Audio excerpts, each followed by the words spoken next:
Welcome to Penrose Learning, where we make understanding easy. You start by powering the Feit device and confirming it's in setup mode. That blinking light means it's ready. Next, open the Feit Electric app and sign in or create an account so settings sync to the cloud.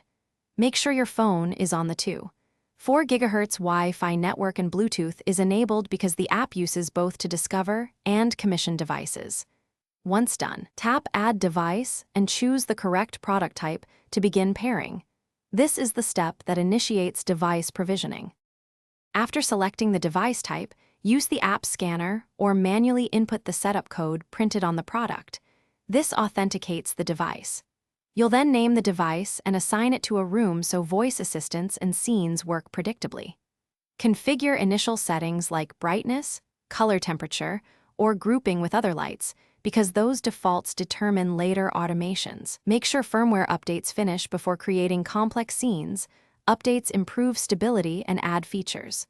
Once everything is visible, finalize by building scenes and automations that match your routine, then link to Alexa or Google if you want voice control. This ties everything together. If something won't respond, confirm the device firmware is current in device settings and reboot your router and phone to clear network issues. If pairing repeatedly fails, perform a hardware reset, usually 5 quick power toggles, then re-enter setup mode and retry pairing. That reset clears bad states. If problems persist, try moving the device closer to the router during setup.